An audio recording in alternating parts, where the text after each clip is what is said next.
आज Doubtnut app download करें। Doubtnut पर अपने सभी गणित, रसायन विज्ञान, भौतिक विज्ञान और जीव विज्ञान के डाउट्स का करो सफाया। बस प्रश्न की फोटो खींचो, एक ही प्रश्न को क्रॉप करो और तुरंत वीडियो सोल्यूशन पाओ। अभी डाउनलोड करें। हेलो दोस्तों, आपका प्रश्न है एकलकों की प्रकृति के आधार पर बहुलक किस प्रकार वर्गीकृत किए जाते हैं। संकलन और संघनन बहुलक के बीच कोई 4 अंतर बताइए। तो चलिए इस प्रश्न को हल करते हैं। तो दोस्तों, एकलकों की प्रकृति के आधार पर बहुलकों को मुख्य रूप से 2 भागों में बांटा गया है। पहला है समबहुलक, दूसरा है सहबहुलक। ठीक है, तो इसे यहाँ मैं लिख दे रहा हूँ। तो एकलकों की प्रकृति के आधार पर बहुलकों को 2 भागों में बांटा गया है। पहला है समबहुलक।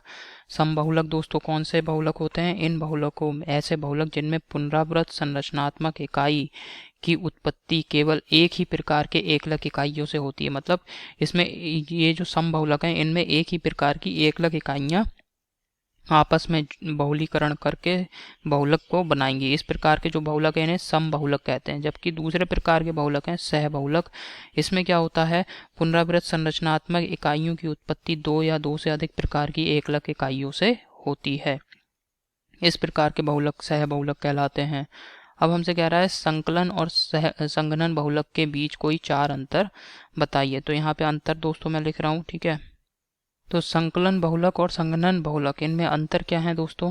पहला अंतर है कि जो संकलन बहुलक होता है इसमें पुनरावर्तित इकाई जो होती है वो एकलक इकाई के समान होगी। यानी जो एकलक इकाई है वही दोस्तों बार बार पुनरावर्तित होकर आपस में जुड़कर एक लंबी बहुलक श्रृंखला बना लेते हैं और इस प्रकार संकलन बहुलीकरण पूर्ण हो जाता है। जबकि संघनन बहुलक में क्या होता है कि पुनरावर्तित इकाई जो होती है वो एकलक इकाई से भिन्न होती है। मतलब एकलक इकाई जो होगी वो अलग होगी जबकि पुनरावर्तित इकाई भिन्न होगी। ठीक है, तो ये पहला मुख्य अंतर है। दूसरा मुख्य अंतर क्या है कि संकलन बहुलक जो होते हैं ये बहुलक कैसे बनते हैं? एकलक इकाइयों के योग से बनते हैं। जबकि दोस्तों जो हमारा संघनन बहुलक होता है इसमें क्या होता है, जो एकलक इकाइयां हैं उनका संघनन होता है। उनका क्या होता है? संघनन होता है। अब जो संकलन बहुलक है इसमें एकलक में द्विबंध या त्रिबंध होना आवश्यक है।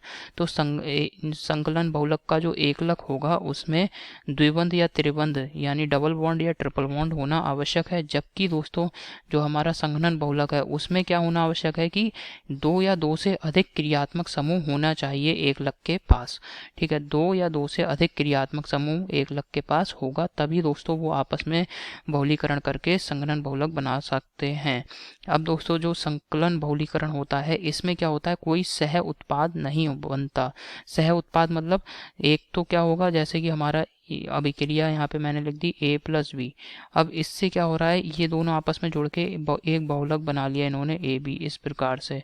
ठीक है, अब यहाँ पे एक अतिरिक्त उत्पाद बन गया C। तो हमारा जो मुख्य उत्पाद है वो क्या है, ये बहुलक, परंतु ये जो अतिरिक्त उत्पाद है इसे कहेंगे सह उत्पाद। तो जो संकलन बहुलीकरण होता है इसमें दोस्तों कोई भी सह उत्पाद हमारा नहीं बनेगा। जबकि संघनन बहुलीकरण में क्या होता है दोस्तों, सह उत्पाद भी बनता है।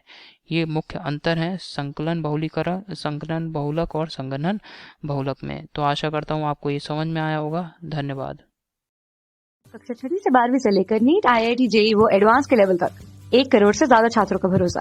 आज ही डाउनलोड करें डाउटनेट ऐप या व्हाट्सएप करें अपने सारे डाउट्स 8400 400 400 पर।